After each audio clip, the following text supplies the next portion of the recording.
If someone were to stage a TV-style intervention on me, I genuinely think the issue they might be stepping in to try and address is my concerning addiction with buying Casio watches.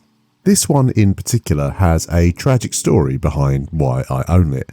Essentially, it boils down to a little bit of jealousy and wanting to be cool. On one of my travels crammed into an airport bus, I saw an Italian guy in his mid-20s rocking a white vest, open plaid shirt, Wayfarers, and on his wrist, on the arm he was nonchalantly balancing his weight on as the bus rumbled along, was the Casio AQ-800E-7AEF.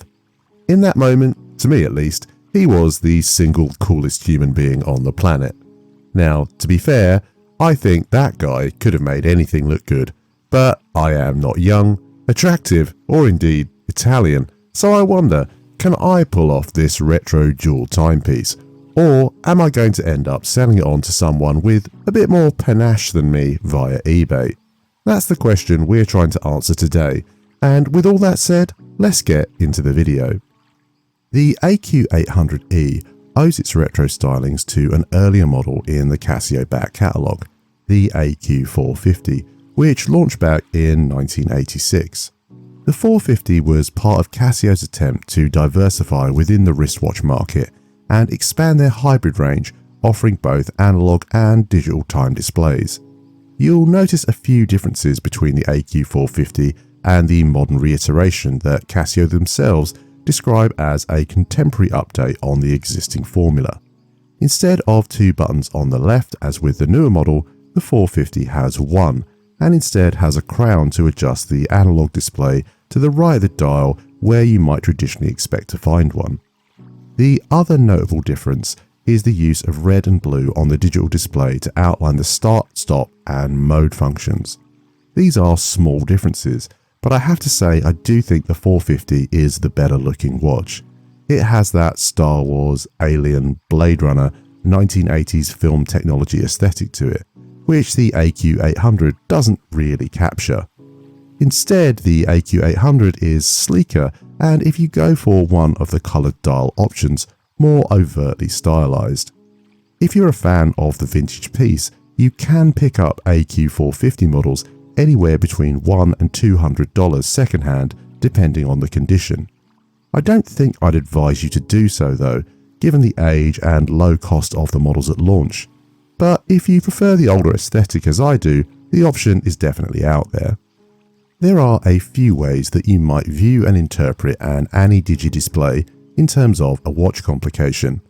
It could be seen as a blunter, more rudimentary approach to showing 2 times than a GMT hand. Another potential view is that it's actually an easier way of comprehending and comparing the time.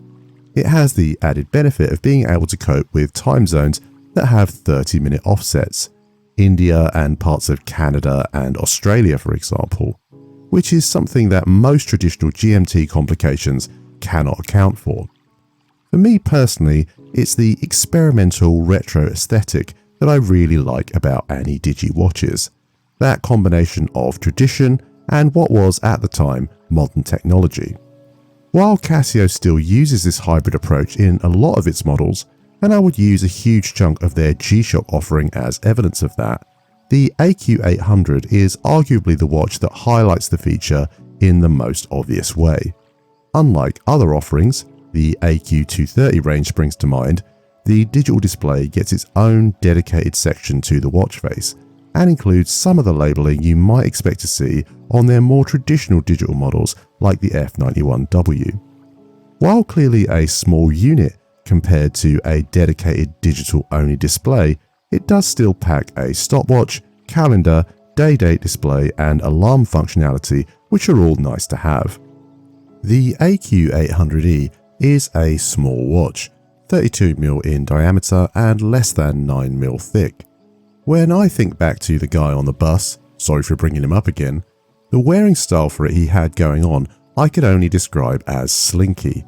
I have to say wearing it loose like a bracelet makes a fair bit of sense, because cheap Casio bracelets are a real pain to adjust and can be downright uncomfortable if you get it wrong or your wrist swells during the day. The tiny 52-gram weight of the watch is a bit of an indicator that while stainless steel, you're not exactly getting robust construction here. It's far more to do with the look from a distance than the look and feel up close. Now, as a square design, that 32mm is a little deceptive. It will wear a little larger than that, but if you think of Muhammad Ali wearing his Cartier tank, you won't be a million miles away. Now for me, while I do prefer a smaller watch, I'm definitely not able to rock the AQ-800 with anywhere near as much style as the man on the bus. I feel like you need a little more je ne sais quoi about you to really rock it to the full, and whatever that might be, I'm pretty sure I don't possess it. As far as the rest of the specifications for the watch goes, it's only splash resistant, with a depth rating of around 30 meters. Essentially, it's a nice way of saying don't worry too much when you wash your hands or it rains, but anything more than that and steer clear. That makes sense given the extra surface area of the seals around the two dials, and of course the fact that this is not an expensive timepiece. You can pick them up for around $40 relatively easily at any time, and during sales they come down lower than that. The digital display can show the time in either 12 or 24-hour format, and of course if it wasn't already clear, the analog and digital display can be set to different times. Now that leads me on to another point of consideration that I'm not sure many people will have actually considered. I think that this is a pretty good investment in terms of a gift to give to children who aren't confident reading the time on an analog display. Instead of having the two times set to different time zones, you can set them to the same one. Children can check whether or not they are reading the time correctly at a glance. It's a pretty common modern issue that even teenagers cannot read the time if it's not a digital display, and the spread and popularity of smartwatches isn't going to do much to help that situation. My daughter can read the time but struggles with it, so I think something like this might be a pretty good aid and stepping stone for her. She's a little too old to have a watch with hours and minutes written on the hands, and so this is a more subtle way of helping to build her confidence. I've ended up straying away slightly from finishing my discussion of the specifications there, so let me refocus. The watch is powered by a Casio 5696 quartz movement, which has a stated battery life of around 3 years. I've mentioned already that it packs a lot of the basic functionality you'd expect from any Casio model, but there are some compromises that have been made.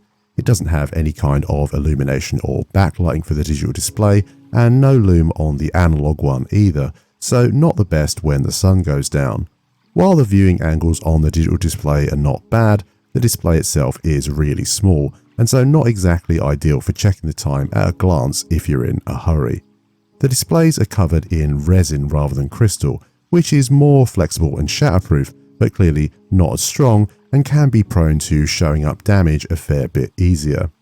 As I've previously mentioned, there are a few other colour variants of the same base model available, though I think either the white or black are the most attractive options.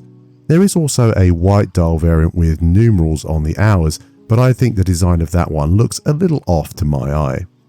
Returning to the question I initially posed at the start of the video, whether or not this is a watch that will stay in my collection permanently or be sold onto a new home, I think the answer is a temporary halfway house between the two. I'm definitely keeping it for now because I want an Anni-digi model in my collection, but I wouldn't necessarily commit to keeping it long term. I'm sure there is something out there that will suit me better. In the very short term, my daughter is actually going to be wearing this one till she's confident with reading the time. I'm sure you're sick to death of hearing about the man on the bus at this point, but he did make something very clear to me. It's possible to ooze cool without splashing the cash on an expensive watch. Make no mistake, I rate the AQ-800 very highly for its aesthetic, I just don't think that I can pull it off. Let me know your thoughts in the comments section below. If you were in my position, would you be keeping this model or selling it on? Also, can you help me with a solution to my predicament? What Anni-digi models would you recommend looking into as a permanent replacement? Let's discuss in the comments section below. As ever, thank you for your time. If you've enjoyed what you've seen or found it informative, consider dropping the video a like, and subscribing for more content like this in future.